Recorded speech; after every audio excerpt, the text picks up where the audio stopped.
Empezamos por acá. Buenas noches.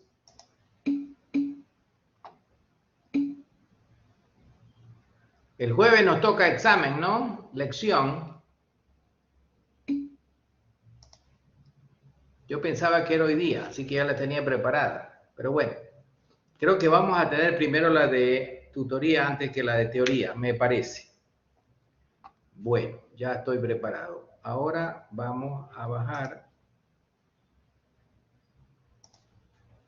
Estábamos hablando. Permítame primero.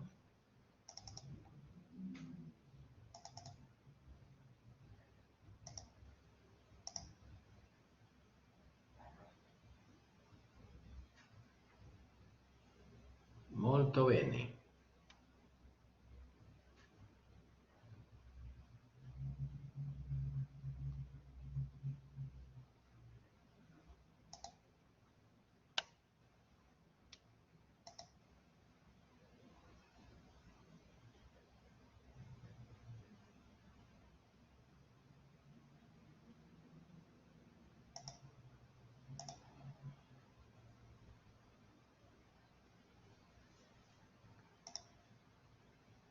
Bien, nosotros en la parte 4 habíamos empezado ya a desarrollarla.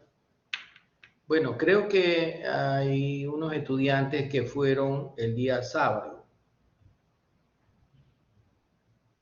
De todas maneras, nosotros el día sábado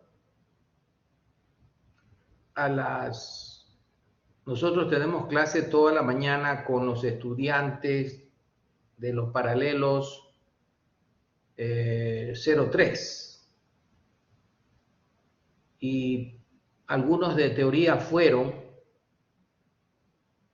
y lo que le tocaba a tutoría sí entraron a la cámara GESEL, pero no podía salir a las 10 de la mañana a hacerlos entrar porque en primer lugar la cámara GESEL estaba rebotando de estudiantes, no entraba ni uno más. Y por otra parte, habíamos empezado un poco tarde y todavía había algunos alumnos que habían llegado tarde y no pudieron entrar tampoco, de lo que le tocaba la práctica. Fueron alumnos de otros cursos de psicología médica, por eso se llenó. Parece que algunos amigos, es decir, alumnos de amigos de otros paralelos llamaron, entonces no podía rechazarlos. Por lo tanto, se llenó y no pude hacer entrar a ciertos estudiantes que me pidieron de teoría, de la clase de teoría. Creo que de esta clase, si mal no recuerdo, o de la otra, no sé. Pero bueno, me fui imposible. Trabajé toda la mañana hasta las 11 de la mañana y nos fuimos todos. Ya no podía seguir dando clase. Los pacientes están abordables de 9 a 11. Antes de las 9, como ellos desayunan a eso de las 7 de la mañana, 7 y media, buena parte de los pacientes andan lentificados por la medicación, por lo tanto hay que esperar pasadas las 8 de la mañana hasta que estén abordables, es decir, bañaditos, vestidos y listos ya después de haber desayunado. Y hasta las 11, porque a las 11 ya empiezan a llamar a la comida. Hay pacientes que tienen dietas especiales que los empiezan a llamar a las 11 y no sabemos si alguno de los que están abordables para la cámara de GESEL, entonces de 9 a 11 seguro para no haber ningún problema. 2 horas fueron totalmente insuficientes para la gran cantidad de estudiantes que fueron. Seguramente ustedes habrán oído que estaban algunos de pie ahí en la pequeña sala de cámaras de C. Bueno, 2 horitas nada más no fue suficiente, ¿no? Pero este sábado tampoco podemos ir. Así que yo considero que la cámara de Excel es el medio idóneo porque los estudiantes entran, no ingresan al hospital, sino que pasan por el hall, entran por la puerta de afuera, ven la intervención clínica, que es lo importante, y salen por ahí mismo sin pisar el hospital y sin estar con los pacientes. De tal manera que ahí ya el asunto del COVID y del contagio ya no tenemos de esa manera, ¿no? Pero el problema es el tiempo. Yo el sábado tengo que dar clases, esta vez en internet, por lo tanto, yo quería dar clases para todos que vean por lo menos una entrevista, no fue posible porque la gran cantidad de estudiantes me lo impidió. Bueno, nosotros precisamente estábamos hablando de técnicas de intervención psicológica y psicoterapia. Ya hemos hablado de los 3 grandes grupos de psicoterapias: el psicoanálisis, la existencial humanista, esto ya lo hemos dicho, la terapia cognitiva conductual,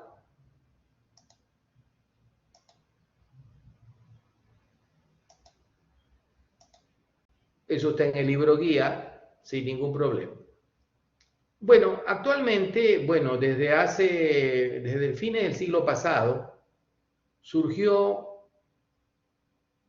de una manera fuerte lo que se llama medicina basada en la evidencia. Al principio surgió en centros muy especializados. La medicina basada en la evidencia poco a poco se fue expandiendo y ya en este siglo XXI era una realidad en todos los planetas, en todos los países, ¿no?, de este planeta. Actualmente, desde hace aproximadamente unos 2 años, ya se habla de medicina de precisión, un concepto más evolucionado todavía. Nosotros todavía estamos en los pininos de la medicina basada en la evidencia y otros países ya están en la medicina de precisión. Nosotros siempre debemos acercarnos a una terapia, sea de intervención psicológica, porque la psicología también habla psicología basada en evidencia.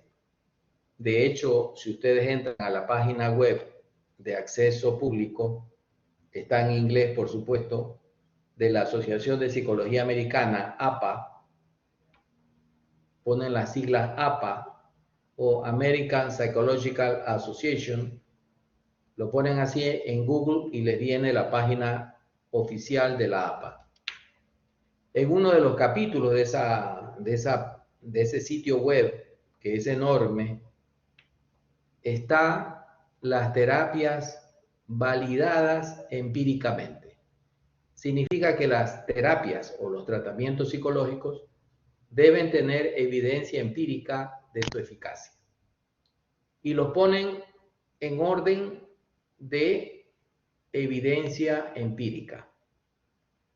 De primer lugar está la terapia cognitiva conductual, que es una unión entre la aproximación cognitiva y la terapia conductista de Skinner, que reformuló el conductismo en los años 50 del siglo pasado. Actualmente tenemos ya las terapias de tercera generación, y la DBT, Dialectical Behavior Therapy, o terapia dialéctica conductual. Tenemos también la ACT, terapia de aceptación y compromiso, que son las 2 terapias que están en boga actualmente de tercera generación. Ambas se las considera, eso depende de cada postura, ambas se las considera narrativas, contextuales. Por lo tanto, esas son las que están en boga. Y obviamente el tratamiento tanto de psicología como de farmacoterapia, debe tener estos 3 puntos importantes.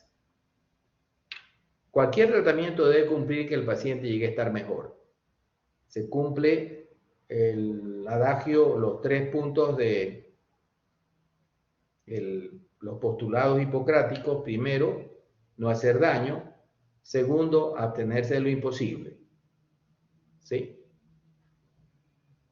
El problema aquí es que el tratamiento psicoterapéutico tiene una visión, otra epistemología, diferente al farmacológico, que nosotros vemos los efectos farmacológicos, los efectos terapéuticos, si se suprime o se atenúan los síntomas y el paciente se siente mejor. Nosotros, en cambio, en psicoterapia, la psicoterapia atraviesa por no una, sino varias fases de discusión y de confrontación. Y en ciertos casos el paciente se siente un poco mal. No se trata de llegar al bienestar médico, sino a la resolución que él tome otro estilo de vida, otro patrón de comportamiento o genere otras actitudes y otros estilos de manejar sus problemas. No está enfocado al bienestar médico de atenuar síntomas y de tranquilizar al paciente, que duerma bien, que coma bien y todo lo demás. No. Eso también, por supuesto, es importante. Sin embargo, acá se trata de una situación más cognitiva en la que el paciente debe poner mucho empeño y obviamente es bastante dura, ¿no? Ambas pueden seguir el método científico, la psicoterapia también, sobre todo las terapias cognitivas conductuales están dentro de la línea científica de demostración de que el tratamiento se puede replicar siguiendo los mismos pasos con otros terapeutas, obteniendo los mismos resultados. Eso es la replicación científica de todo tratamiento, que también hay en medicina. Y también se puede realizar experimentación científica rigurosa. El problema es que en la psicoterapia, en la parte de tratamientos psicológicos, existen muchas variables imponderables, más que en la de los medicamentos. Los medicamentos tienen 3 fases principales de estudio: la fase laboratorio, la fase de animales y la tercera fase de humanos. Y luego sigue un seguimiento, lo que se llama farmacovigilancia. En cambio, la psicoterapia no tiene esas fases. Y por lo tanto, la experimentación científica rigurosa habría en la primera y en la segunda fase de los fármacos. Esas fases rigurosas no tenemos acá en terapias. Además de que en psicoterapia, repito, hay muchas más variables imponderables que actúan en el paciente, que pueden interferir o pueden ayudar a que el paciente se recupere o tenga una mejor rehabilitación, variables que no conocemos. Entonces ahí está la diferenciación, podría decirse, entre psicología, el tratamiento psicológico, y el tratamiento médico. El libro guía habla indirectamente de esta diferenciación. Hablamos de eficacia cuando el tratamiento obtiene los resultados. Eficiencia cuando lo hace en menos tiempo y en menos gasto. Y efectividad cuando tiene mayor utilidad y al paciente le gusta. Cuando hay una satisfacción del paciente y le gusta la terapia, es una efectiva. En medicina también hay terapias muy eficaces, tratamientos eficaces, pero tienen una serie de efectos colaterales que no la hacen efectiva. ¿Sí? Antibióticos, miorelajantes, medicamentos para el corazón, que tienen efectos colaterales bastante desagradables y que no la hacen particularmente efectiva, pero sí es eficaz, desde luego.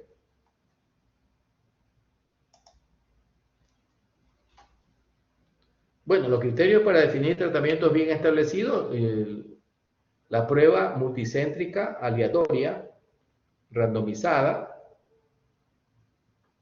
que es la número, la 1B, cuando es doble ciego 1A. En cambio, la última, la número 5, la más baja en cuanto a evidencia, es la de opinión de autoridades.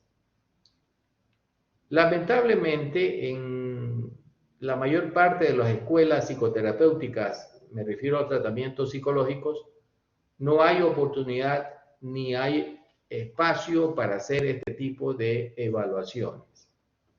¿Sí?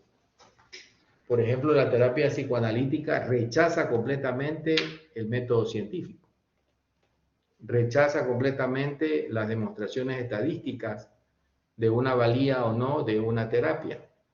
Eso es propio de la escuela, que lo hace particularmente imposible de controlar o de comparar, ¿no? Esto ya hemos visto. La característica, cultura y preferencia de los pacientes es muy importante. La psicoterapia basada en la evidencia considera también los valores del paciente, sus creencias religiosas, su perspectiva del mundo, que son variables que nosotros no podemos intervenir y que afectan también en el tratamiento. Vamos al capítulo 21 de la psicología de la salud. La relación médico-paciente que nosotros explicamos el sábado pasado en la cámara GESEL. ¿Alguno de ustedes estuvo en la cámara GESEL? Creo que alguno de ustedes sí estuvo. No. Ninguno. Nadie.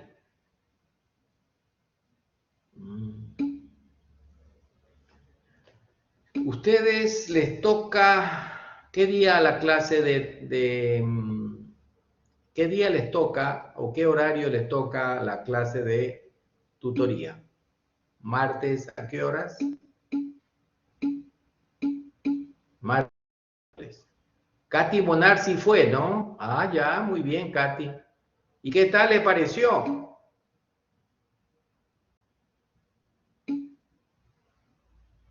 Katy Monar, ¿qué tal le pareció el...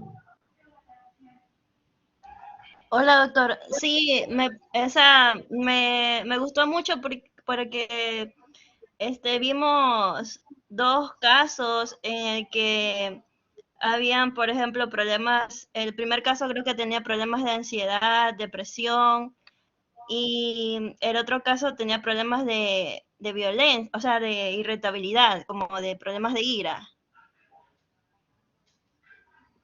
Nosotros tenemos que ver en la técnica, hablando ya de técnica de entrevista, precisamente la relación médico-paciente, el proceso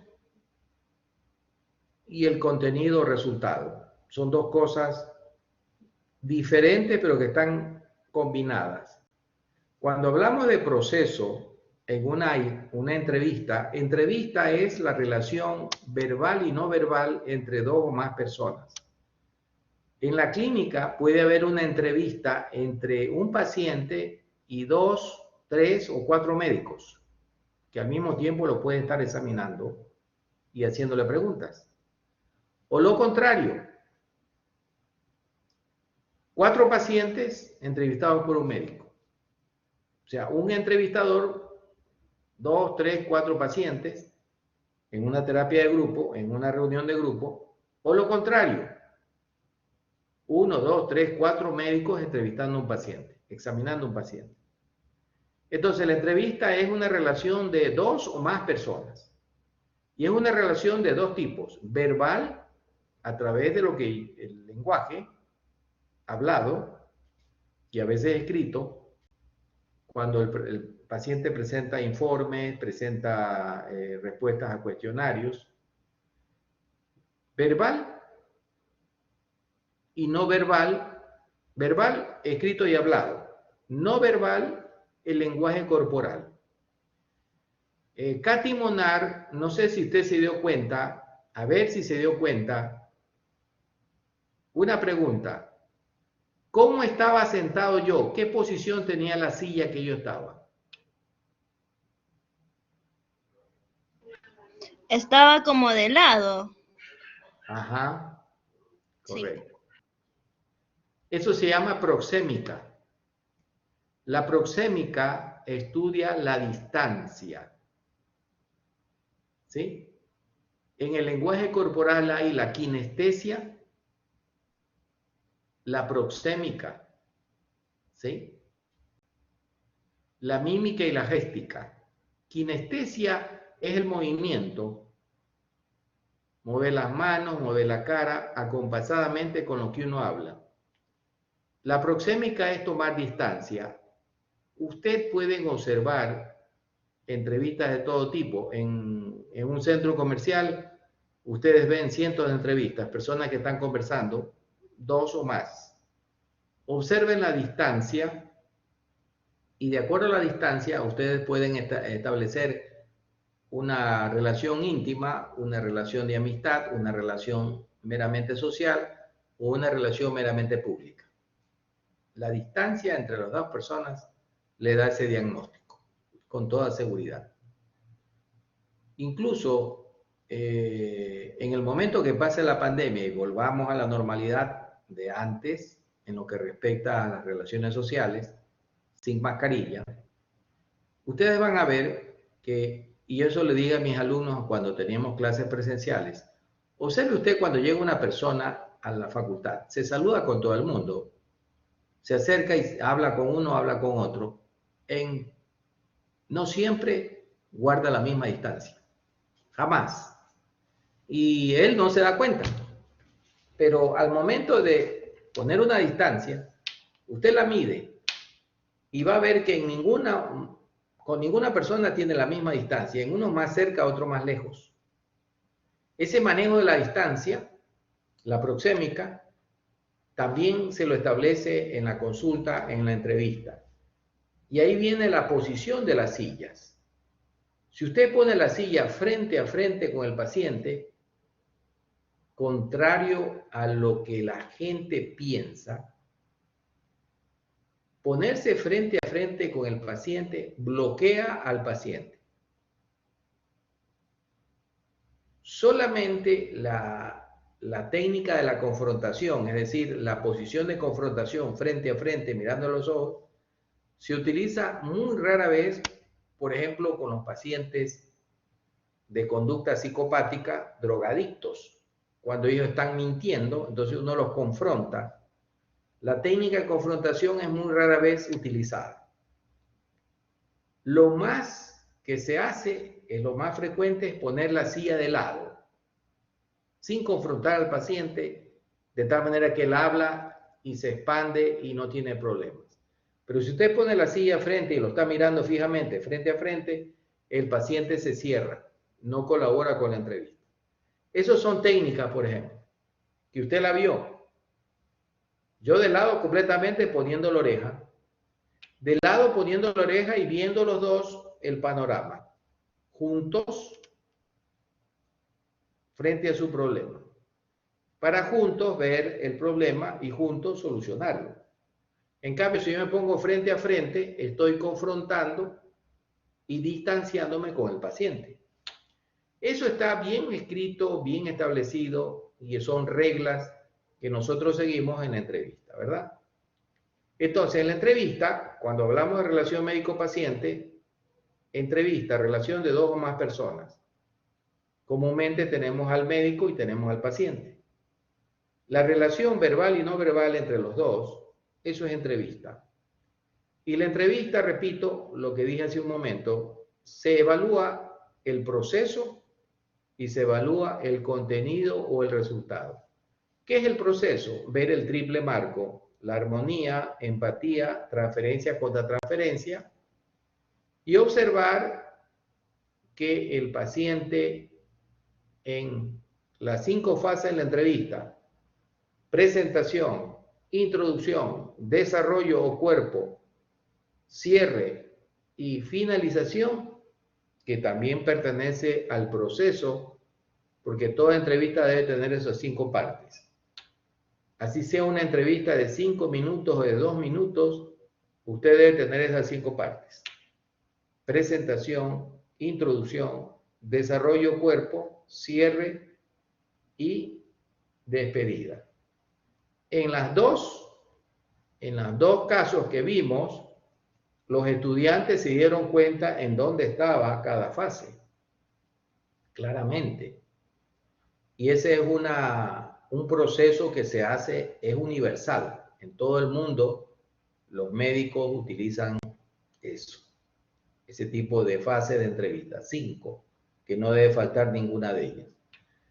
También se evalúa dentro de lo que se llama armonía, duración de respuesta, tiempo de reacción de respuesta, número de interrupciones. En empatía, el ciclo de la empatía y las intervenciones empáticas del médico con respecto al paciente. Yo atiné más al primer paciente, al segundo no. En el caso de la transferencia, a ver si es transferencia positiva o negativa. Entonces, todo eso es proceso. Cómo usted trabaja la entrevista. En cambio, el contenido es ver qué síntomas ha obtenido, si ha podido detectar todos los síntomas, el diagnóstico, toda la información de la historia clínica, la base de datos, y esto es más importante todavía, crear una alianza terapéutica con el paciente, para que el paciente siga regresando a su consulta. El que un paciente regrese a la consulta no es un objetivo menor, es un objetivo importantísimo. Ustedes piensan que el paciente va o regresa a la consulta porque usted está bien vestido, lujosamente el consultorio. Eso no es verdad. Nada que ver. El manejo empático y el conocimiento técnico del médico hacen que el paciente regrese. Las dos cosas. Si usted solamente tiene un manejo técnico de un saber extraordinario, pero si trata mal al paciente, el paciente no regresa. Por mucho que usted sea un médico de los buenazos, que sepa toda la medicina, pero el paciente no le regresa. El paciente regresa cuando usted tiene buen conocimiento médico y tiene un tratamiento empático con el paciente. Con esas dos cosas regresa y se mantiene el tratamiento. Entonces, todo eso lo vimos en 2 casos, de 9 a 11 más o menos que tuvimos, en donde nosotros vimos 2 tipos de pacientes. Eran varones, por supuesto. El uno tenía, como bien dice la compañera, trastorno de ansiedad, depresión, consumo de drogas y varios intentos de suicidio. El señor tenía más o menos 4 o 5 intentos de suicidio, si mal no recuerdo. Intentos que, lejos del mito, porque hay una serie de mitos y suposiciones absurdas con respecto al suicidio. Uno de los mitos del suicidio es que si el paciente ha intentado matarse varias veces, significa que nunca va a matarse. Totalmente contrario. Cada vez que se intente matar, la siguiente tiene más probabilidades de ser letal. Contrario a lo que la gente piensa. Ojo. Y este señor es consumidor de drogas, tiene depresión y intento de suicidio. La dupla depresión, consumo de drogas, es lo que más lleva al suicidio a los varones. Un joven de 19 años. Tenía el primero 19 años, el segundo 21, si mal no recuerdo. Usted me corregirá. Katy Monar, usted estaba ahí. El primero tenía 19 años, ¿verdad? Y con una historia desde los 13 años de consumo de drogas. Él dijo que había parado a los 15 y a los 17 otra vez recayó. Y vieron también de primera mano cuál es la droga más adictiva. No hace falta hacer estudios, sí preguntar. Él había consumido marihuana, había consumido cocaína, base de cocaína. La cocaína es la pura, la base es el producto o residuo. Había consumido H. De todas ellas, él dijo que la H era o es la más adictiva, y es la que más había consumido. Eso es un discurso de todos los pacientes. Desgraciadamente la H es la droga más adictiva. Y él lo dice, es la H. La que me pide más es la H. La H es un componente, es una mezcla de media docena de drogas. Dos de ellas no son aptas de consumo humano. Hay diferentes variantes de esa receta.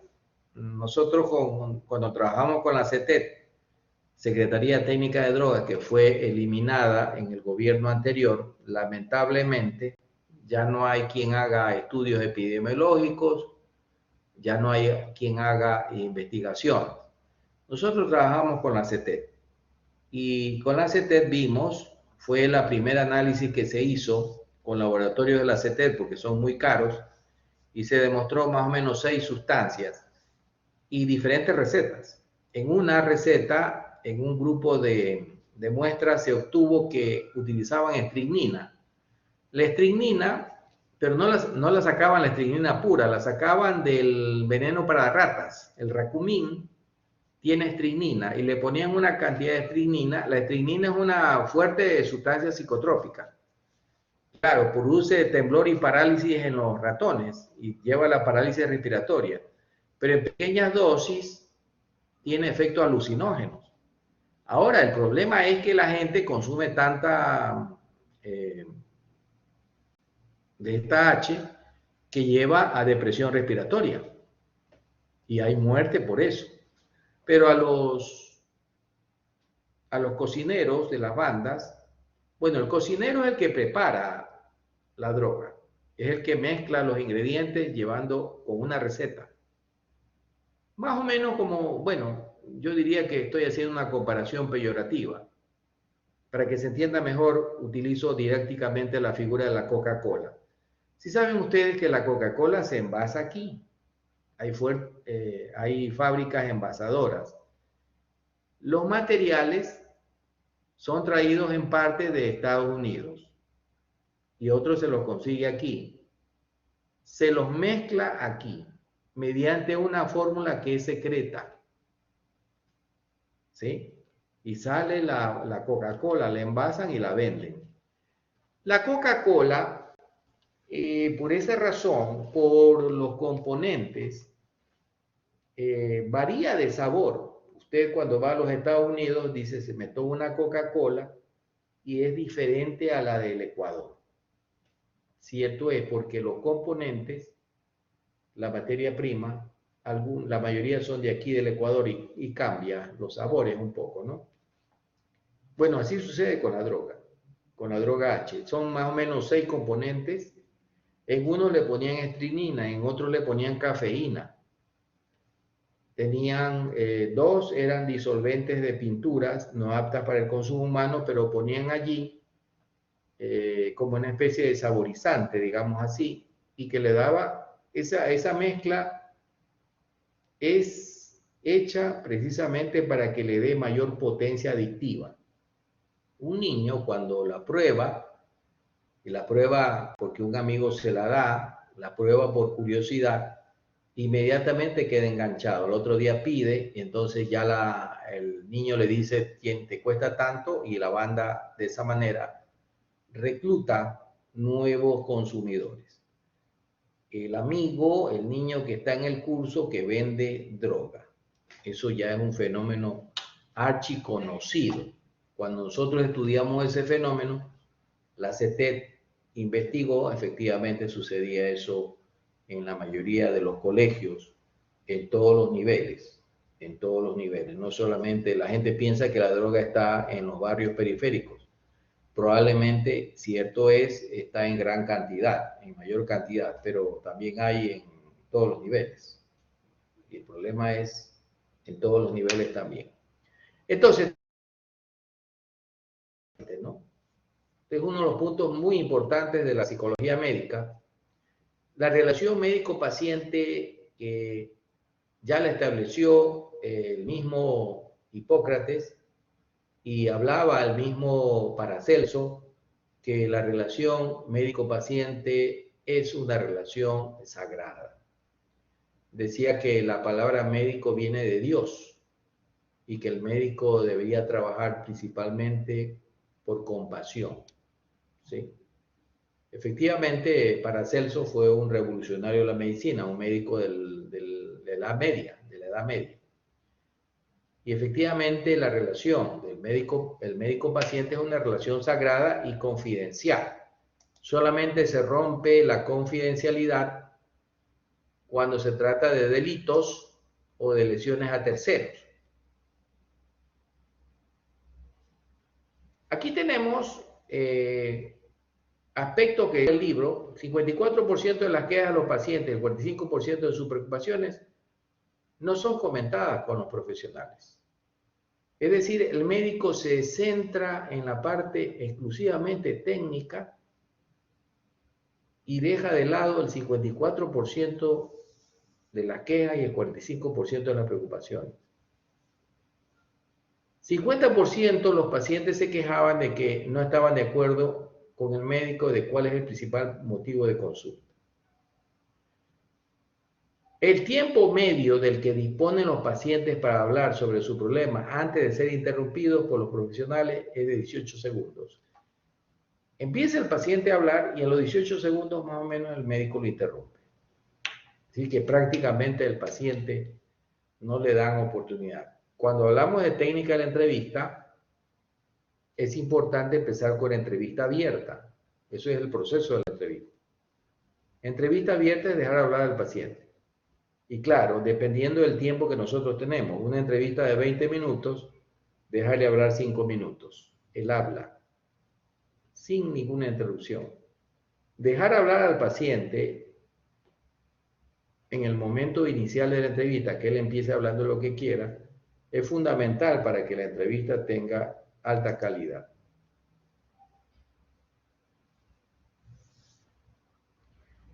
El problema básico de entre relación médico-paciente es problemas de comunicación. Ese es el principal problema. No es un problema técnico en sí, sino es de comunicación entre el médico y el paciente. Una proporción sorprendentemente elevada de los pacientes no entienden ni recuerdan lo que les he explicado sobre el diagnóstico o el tratamiento. Eso es una falla del médico.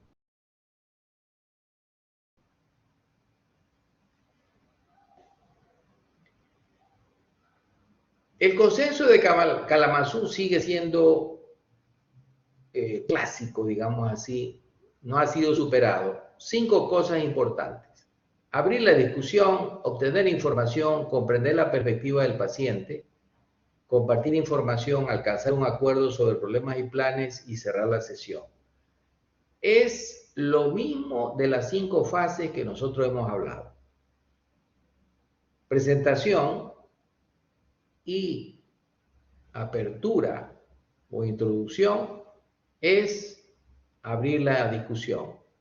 El punto 2, obtener información, es el desarrollo de la entrevista. El punto 3 es la postura empática del médico con respecto, el marco empático del médico con respecto al paciente. Compartir información también forma parte del cuerpo de desarrollo. Alcanzar un acuerdo sobre problemas y planes también está dentro de lo que se llama el marco empático. Y cerrar la sesión es el cerrar la sesión y la despedida. Cuando cerramos la sesión, en el caso de una entrevista diagnóstica y de tratamiento, las entrevistas que yo hice en el hospital no eran de tratamiento, porque el tratamiento lo seguían con sus médicos tratantes. Yo lo que hacía es ver cómo están los síntomas, cómo se siente él. Pero si fuera una entrevista normal, tras diagnóstico y tratamiento, entonces resumir y afirmar el acuerdo con el plan de acción, lo que vamos a hacer con la enfermedad, qué diagnóstico hay, qué tenemos que hacer, por qué tenemos que hacerlo. Eso hay que dejarlo bien claro con el paciente.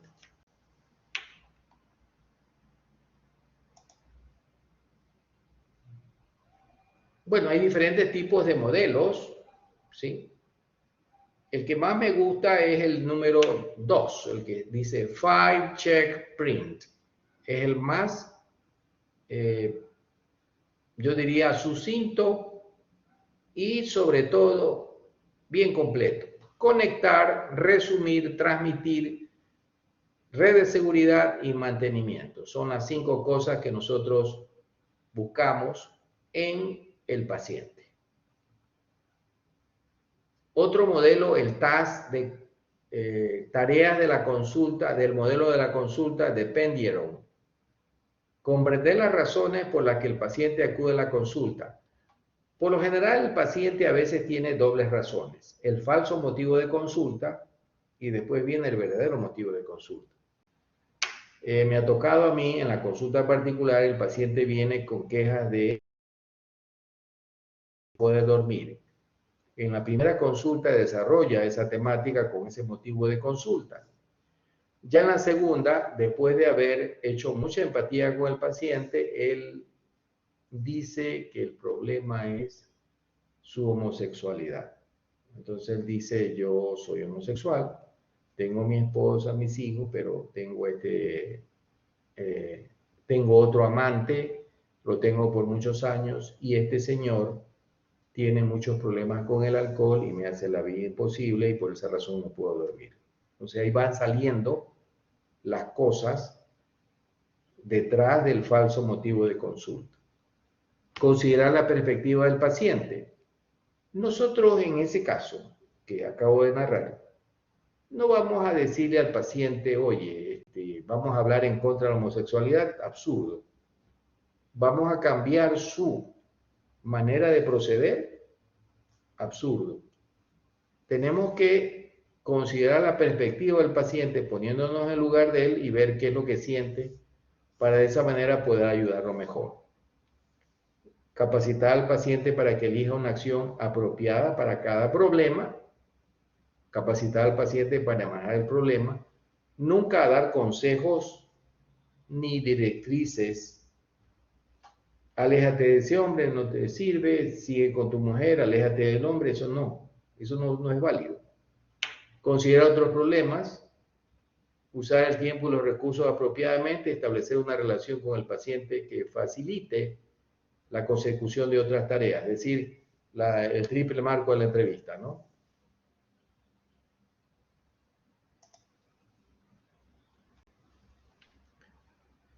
Establecer, mantener y concluir una relación asistencial y terapéutica adecuada. Este es un resumen de parte del libro. Identificar y perfilar los problemas de salud que presenta el paciente. Acordar con el paciente la acción más apropiada para cada problema. Aquí estamos viendo un cambio de paradigma.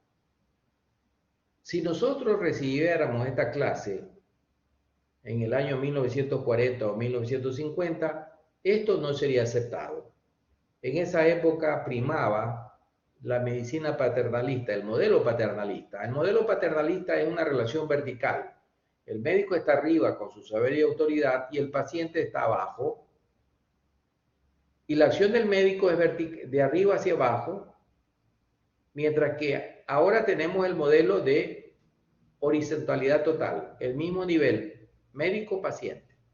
Ya no es el nivel así, médico-paciente, el médico arriba, el paciente abajo, el médico ordena, el médico prescribe y el paciente pasivamente sigue el tratamiento, ya no. Ahora tenemos este modelo. La sociedad también se ha transformado.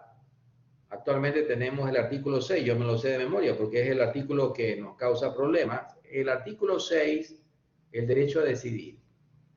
Dice que todo paciente tiene derecho a decidir su tratamiento o su internamiento.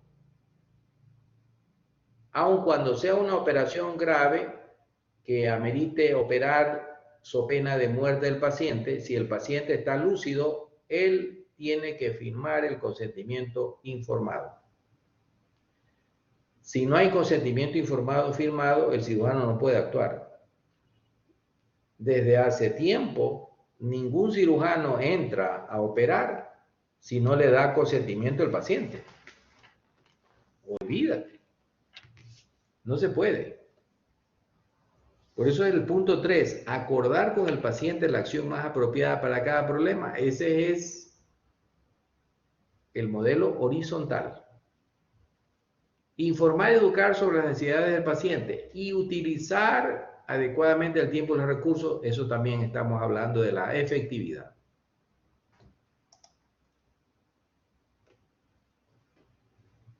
Bueno, esta es la bibliografía.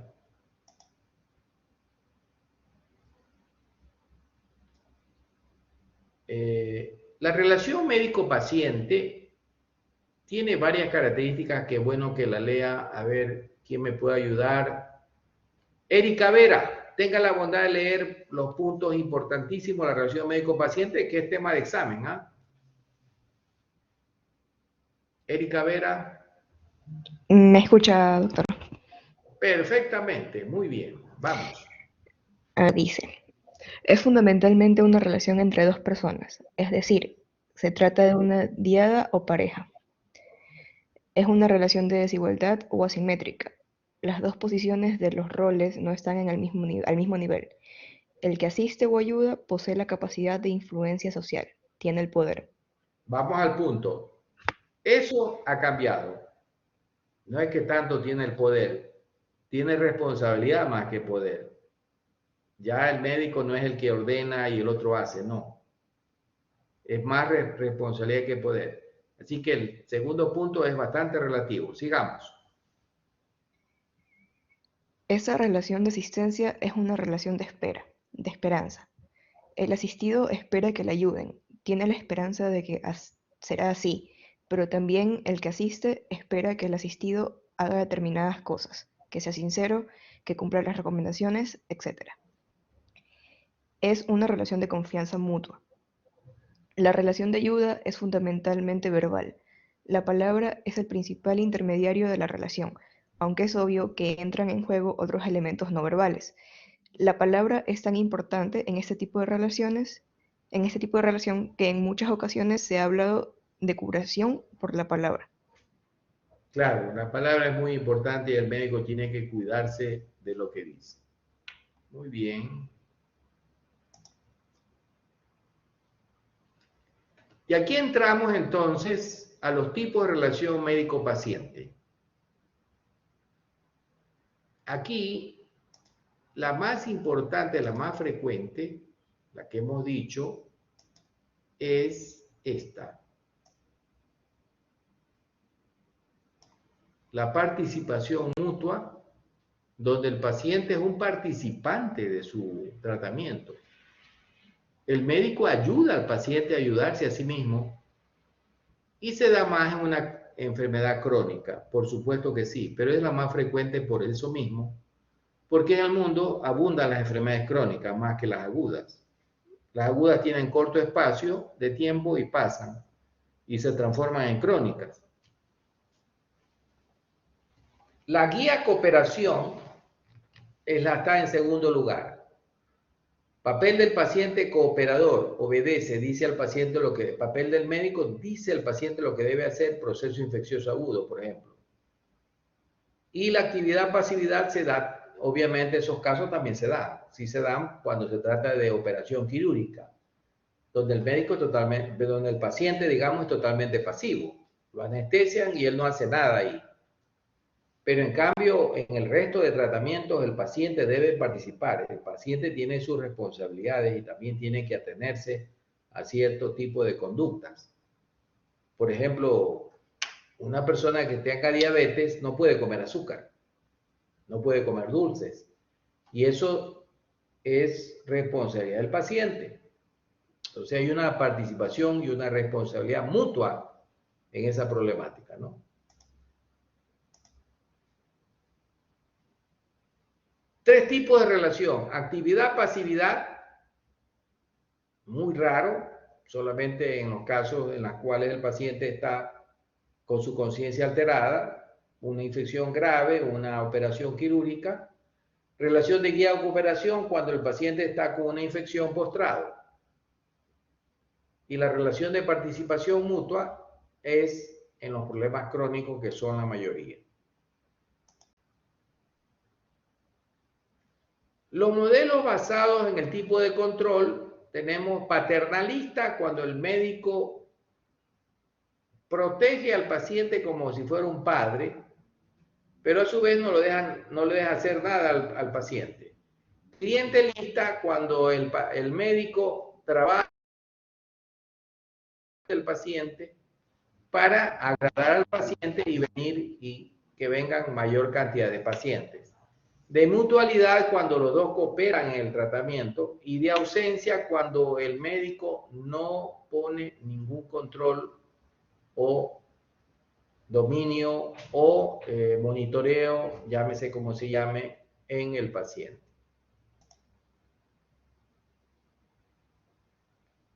Y la interacción centrada en el profesional o interacción centrada en el paciente. Actualmente tenemos la relación es centrada en el paciente. Este de aquí es la que prima actualmente, centrada en el paciente. De hecho, si ustedes estudian la farmacovigilancia, ¿ya estudiaron farmacología ustedes? ¿Ya estudiaron farmacología? Pregunto. Ah, no, todavía. Bueno, la farmacovigilancia, que es una rama de la farmacología. La farmacovigilancia es, como su nombre lo dice, vigilar dos cosas. El RAM, la respuesta adversa a la medicación, y el FT, la falla terapéutica. La RAM es respuesta adversa a la medicación y la falla terapéutica. Los medicamentos, por mucho que hayan sido controlados y experimentados en laboratorios en animales y después en seres humanos, se hacen ensayos en seres humanos, la cantidad de seres humanos utilizada y el tiempo utilizado, de todas maneras, por mucho que sea lo más largo posible, no abarca todo. Es decir, hay respuestas o reacciones que no están en los libros de texto y que pueden aparecer después de años en el uso en la comercialización del producto. Por eso es que la farmacovigilancia nunca termina. Siempre hay que recabar datos de reacciones adversas o de fallas terapéuticas. Eso era la farmacovigilancia hasta fines del siglo pasado, en que estaba centrada en el fármaco. Ya en el siglo XXI, la farmacovigilancia está centrada en el paciente. Es decir, ya no basta con que ver reacciones adversas, sino preguntarle al paciente cómo se siente. Hay casos que el paciente, obviamente el fármaco le quita la sintomatología o le resuelve los problemas de los síntomas, pero el paciente dice, no me gusta este fármaco. Y el fármaco no se compra, no quiere el medicamento, el paciente lo rechaza y viene porque actualmente lo que estamos hablando es la medicina centrada en el paciente. Esa es la parte más importante.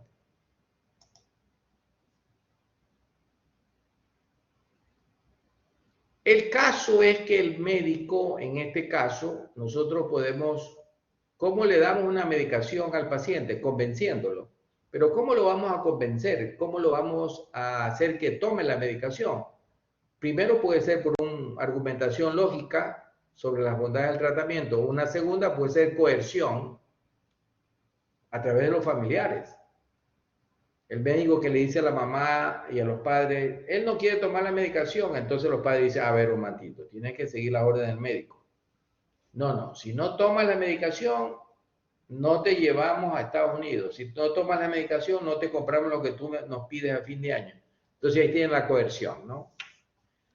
También la recompensa, la influencia social y también la pericia médica del saber y sobre todo la base de la referencia, referencias bibliográficas o de otro sentido que le hacen notar al paciente sobre las bondades de tal tratamiento. Entonces tenemos básicamente el estilo de comunicación centrado en el paciente, involucrar al paciente en la toma de decisiones, que él también forme parte de la toma de decisiones, permitir al paciente expresar sus sentimientos, utilizar un tono de voz cálido, mantener contacto visual con el paciente, sentarse cerca de él, ahí viene la proxémica, preguntarle sobre sus opiniones y sentimientos con respecto al fármaco y el tratamiento, que sea fácil entenderle, escuchar al paciente, ser empático con el paciente y comprobar que el paciente ha entendido todo lo que han discutido. Eso es importantísimo. Todos esos puntos son absolutamente indispensables. Ninguno de ellos se los puede quitar. Todos deben trabajárselos con el paciente. ¿Alguna pregunta? Vamos a ver otra. Tengo un...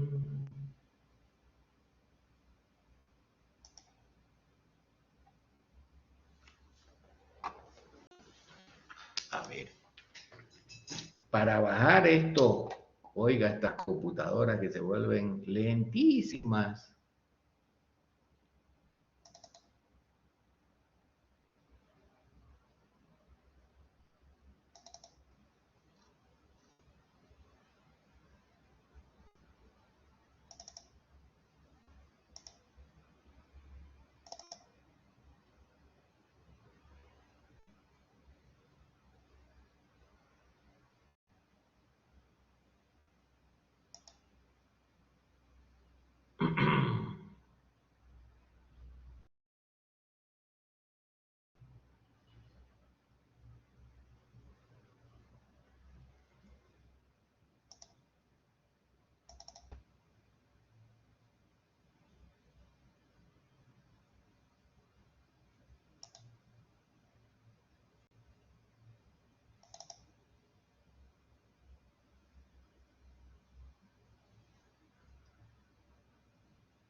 Vamos a ver.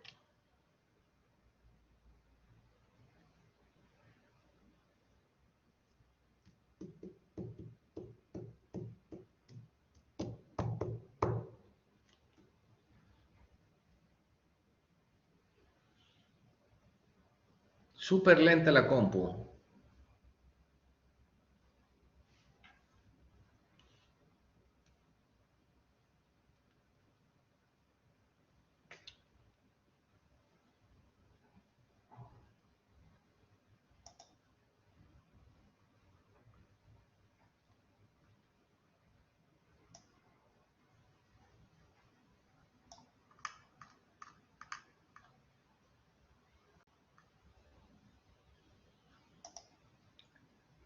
Bueno, yo quería que vean solamente, hay libros de psicología de la salud y la calidad de vida. De parte de eso hemos sacado para las diapositivas.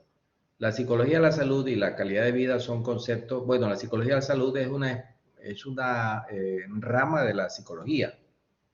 Fue una de las últimas tipos de psicología que están en las divisiones de psicología de la APA. Ustedes pueden entrar a la página web que les dije hace un momento, entran y ven los tipos de psicología, los diferentes tipos. Ahí está la psicología clínica, psicología de la salud, psicología judicial o psicología jurídica, todos los tipos de psicología, entre las cuales la psicología de la salud está cobrando gran relevancia y calidad de vida.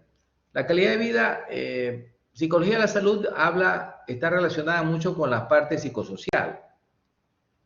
Recién nomás en las noticias le preguntaron a una famosa infectóloga alemana. Alemania está en este momento volviendo al confinamiento, al igual que otros países europeos, por la nueva variante Omicron y la variante Delta, que ha causado muchos estragos. Posiblemente, bueno, ya Alemania decretó que no va a haber, bueno, esto ya lo saben ustedes, ¿no? De todas maneras estamos conversando cosas de la realidad actual. Alemania y otros países europeos ya dijeron que no va a haber navidades. Y es lógico, pues, pero es lógico pensar, si usted dice, hago tal reunión y el aforo del 50%, aquí en el Ecuador eso es puro cuento. No debe haber reuniones y no debe haber tal evento, punto. La única manera, no hay más. Y eso es lo que hacen los países europeos. Acá no, en cambio acá dice el aforo 50%. Ya varios países ya no hay navidades y están cerrando las fronteras, así de sencillo. Y eso lo dicen las noticias actuales. Entonces,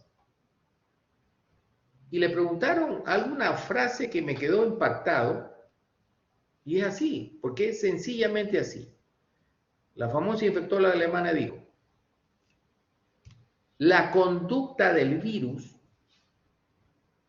es una consecuencia de la conducta social del ser humano. Nada más. Si ustedes quieren hacer reuniones, quieren hacer eventos, inmediatamente después, de acuerdo a la fase de incubación, vendrán llenos completos de las áreas UCI de los hospitales. Si ustedes prohíben los eventos, prohíben las reuniones, las áreas de UCI no se llenarán. Así de sencillo. Lo cual quiere decir que la capacidad del virus está en relación con la vida social del ser humano. Así de sencillo. Entonces, claro, el problema económico. Cerramos todo, no hay economía y nos morimos de hambre. Bueno, pero lo que no se entiende, porque si me dicen, yo no voy a cerrar el centro comercial, yo no voy a cerrar este centro, lo que sí voy a hacer es poner aforo. Se entiende la parte económica. Ese restaurante está quebrado, tiene que por lo menos sobrevivir, estamos de acuerdo. El señor que vende tiene un kiosco, tiene que vender, no puede cerrar su kiosco. El gran almacén tampoco, o las cadenas de almacenes Zara no pueden cerrar porque tienen que mantener un pocotón de empleados, y al decir pocotón es un ejército que tiene la necesidad y ellos tienen derecho de ganar, perfecto, entonces tienen que tener ganancias mínimas para pagar a los empleados. Se entiende eso, pero que la ministra de Educación me diga, debe haber clases presenciales. En primer lugar, los centros educativos no dan dinero. No estamos hablando de un centro de supervivencia económica. Bien, se puede seguir con las clases, claro, malo que bueno, con las clases online, y esperar hasta abril del próximo año, que ha dicho la OMS que hay que esperar hasta abril, y SAN se acabó. No sé de dónde viene la necesidad de hacer clases presenciales en los centros educativos, que para vender, para mover los bares o la cafetería de la universidad. Lo único que se entendería, pero ahí está. El problema es, acá vamos a abrir las escuelas, no va a haber seguridad en los aeropuertos, pues no piden PCR, no piden nada. Entonces, mire usted, entonces, eso es calidad de vida.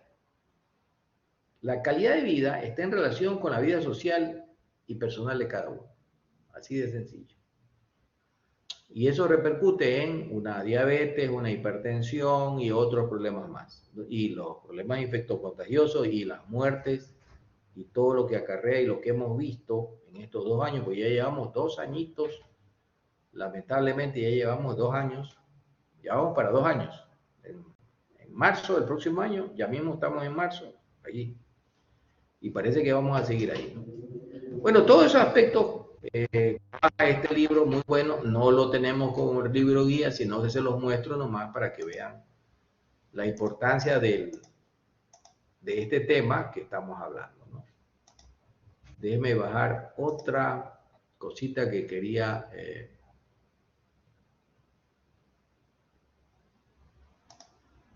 a ver. Dan, dan, dan, dan.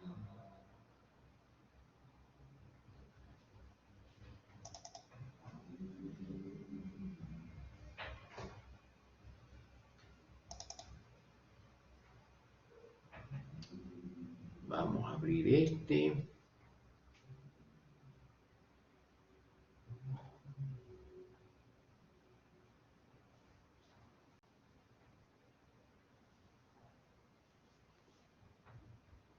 Los últimos minutos, no se preocupen, ya voy a...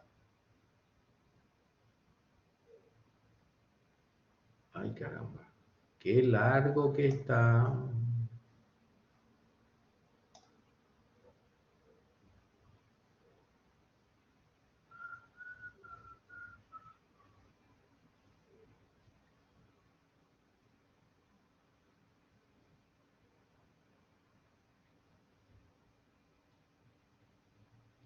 Vamos a ver.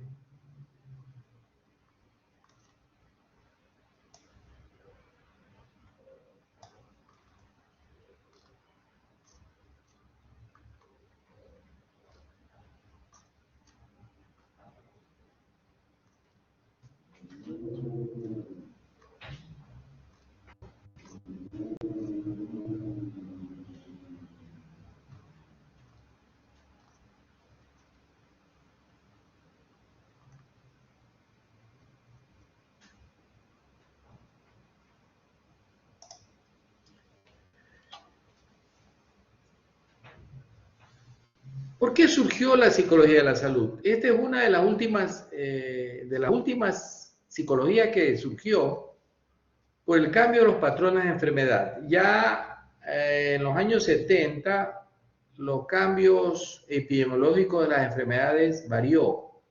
Ya no eran las enfermedades agudas, sino las enfermedades crónicas las que predominaron. Y ya no eran las enfermedades mortales, entre comillas, las que predominaban, sino las enfermedades que no eran mortales. Y esa es la gran problemática de la medicina actual. Enfermedades infectocontagiosas han sido controladas, pero en cambio las degenerativas, las por el sedentarismo y otras más son las que están en boga. El segundo punto es la expansión de los servicios de salud. Recuerden que hasta hace poco la salud no era considerada en la ley.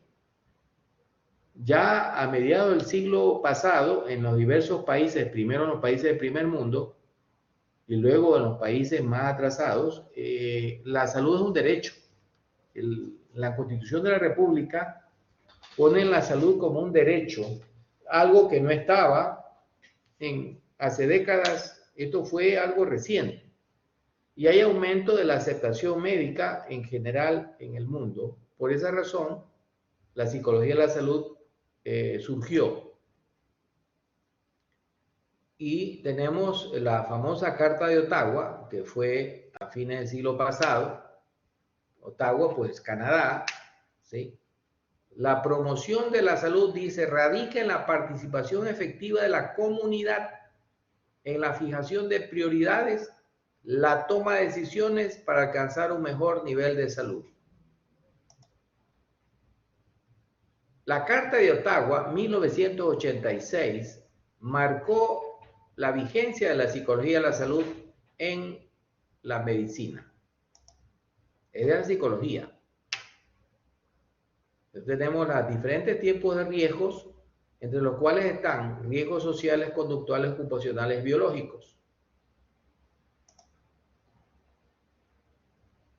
En la noción de riesgo, que obviamente depende del tipo de condicionamiento del sujeto, cómo vive, y también de sus precedentes genéticos y de la carga de enfermedades que tiene. Pues es el problema del COVID. El COVID ataca a un hombre joven, no tiene problemas de ninguna clase, ni hipertensión, no tiene nada. El COVID pasa, incluso 80% totalmente asintomático. Pero si encuentra un individuo que tiene una diabetes, una enfermedad preexistente, a ese lo ataca y lo mata. Esa es una verdad totalmente absoluta. Bueno, nos quedamos ahí para hasta la próxima clase. ¿Alguna pregunta, chicos?